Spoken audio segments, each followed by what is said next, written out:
Halo, assalamualaikum warahmatullahi wabarakatuh. Balik lagi sama saya Chandra di channel Kang Bangunan. Hari ini kita akan membahas kelebihan dan kekurangan apabila kita menggunakan sistem borongan tenaga.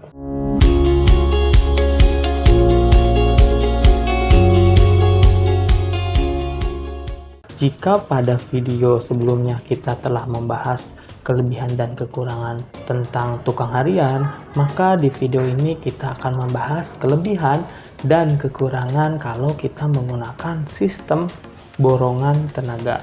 Nah, borongan tenaga adalah borongan yang kita berikan kepada tukang maupun mandor sesuai dengan kesepakatan. Misal untuk pekerjaan dinding adalah per meter perseginya 30.000 misalkan ya, yang dikerjakan dinding 100 meter persegi, maka 100 dikali 30 adalah 3 juta. Kita akan bayar nilai tersebut apabila si tukang atau mandor selesai mengerjakan pekerjaan tersebut atau berdasarkan prestasi atau persentase dari pekerjaan tersebut. Kita bodo amat tuh mau ngerjainnya sambil terbang, sambil mau pakai jin, mau pakai apa gitu yang sambil breakdance kerjanya. Yang penting gua bayar berdasarkan hasil pekerjaan lu. Lalu apa sih kelebihan dan kekurangan kalau misalkan kita menggunakan sistem ini? Yang pertama adalah anggaran bakal lebih terkontrol. Karena kita sistemnya borongan tenaga, maka nilai atau anggaran yang kita anggarkan untuk membayar tenaga, kita sudah tahu pasti angka nilainya berapa. Berbeda dengan harian yang kita tidak tahu itu anggaran yang akan kita keluarkan berapa. Tapi dengan sistem borongan ini, anggarannya lebih terkontrol. Lalu kelebihan yang kedua jika menggunakan sistem ini adalah bisa lebih hemat. Karena jika kita membayar tukang harian, tapi tukang hariannya males, kerjanya datang siang, tentu itu akan mendatangkan kerugian kepada kita karena kita bayar mereka jatuhnya lebih mahal. Tapi dengan borongan ini tentu mereka akan semangat kerjanya dan kerjanya lebih cepat, dan kita pun hanya membayar berdasarkan kesepakatan kita saja. Lalu kelebihan nomor 3 adalah tidak harus selalu diawasi. Jika kita menggunakan sistem tukang harian, maka kita harus mengawasi terus dan menjaga rasa semangat mereka untuk bekerja. Tapi kalau misalkan sistemnya borongan, kita tidak harus menjadi cheerleader untuk mereka atau harus menyemangatin mereka. Ya mereka pengen dapat duit, ya mereka bakal kerja lebih keras atau lebih rajin kan. Lalu kelebihan yang keempat adalah terhindar dari drama tukang. Yang dimaksud drama tukang adalah hal-hal yang ada di dunia pertukangan ya. Itu sudah saya bahas di video sebelumnya tentang kelebihan dan kekurangan menggunakan tukang harian.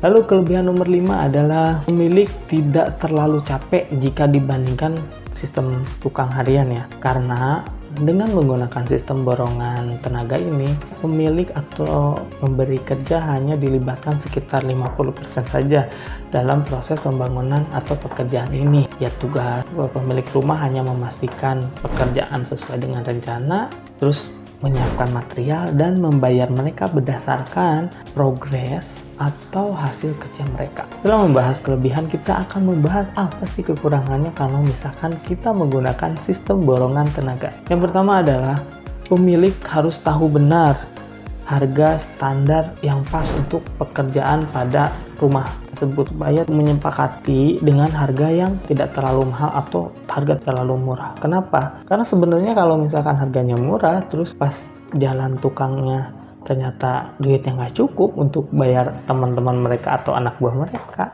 ya teman-teman bakal tahu apa yang bakal terjadi, ya kabur gitu loh. Atau enggak mungkin sebetulnya mereka tuh niatnya bukan mau kerja, dapat DP, dapat duit, dapat kasbon, terus kabur gitu loh. Kan nggak worth it atau nggak sesuai dengan apa yang harus kita keluarkan untuk mengurus hal tersebut kan. Lalu resiko yang kedua adalah resiko DP dibawa kabur. Karena sistem borongan ini kan biasanya mereka minta DP ya. Terus kita kasih DP, mereka kabur. Ini sering terjadi ya teman-teman, apalagi kita nggak kenal secara langsung ya. Lalu kekurangan nomor 3 adalah resiko pekerjaan yang kurang rapi. Kalau misalkan memang harganya rendah untuk pekerjaan tersebut, tentu mereka juga kan menyesuaikan ya. Ya pengen rapi, kerjanya lama, bayar tukang lebih mahal, harga borongan lebih mahal ya.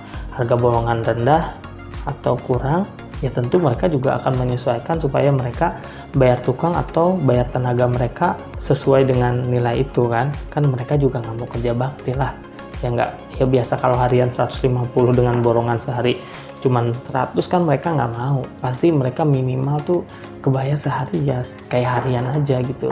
Lalu resiko nomor 3 atau kekurangan nomor 3 adalah mereka kabur sebelum pekerjaan selesai. Ini yang paling sering terjadi ya teman-teman, karena banyak orang-orang yang mengadu kepada saya, wah tukangnya saya kabur gini gitu ya, sering banget ya.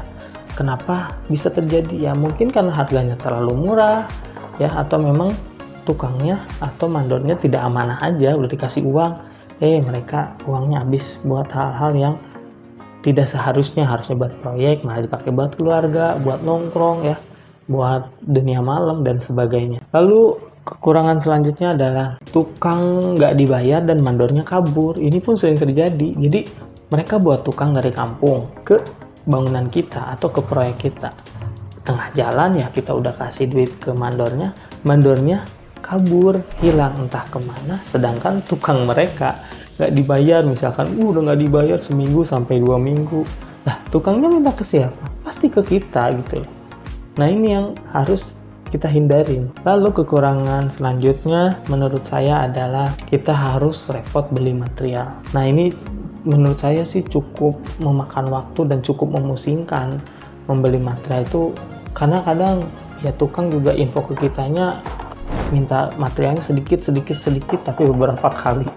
Akhirnya kita ya lebih memakan waktu untuk membeli material.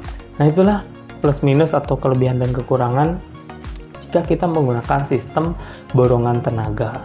Setelah itu kita akan membahas di video berikutnya tentang plus minus atau kekurangan kelebihan jika kita menggunakan sistem borongan tenaga dan material. Terima kasih yang sudah menonton sampai dengan saat ini. Jangan lupa subscribe jika dirasa video ini bermanfaat. Dan jangan lupa teman-teman komen apabila teman-teman ada hal-hal yang belum jelas atau hal-hal yang mau ditambahkan pada video ini. Sampai jumpa di video berikutnya. Assalamualaikum warahmatullahi wabarakatuh.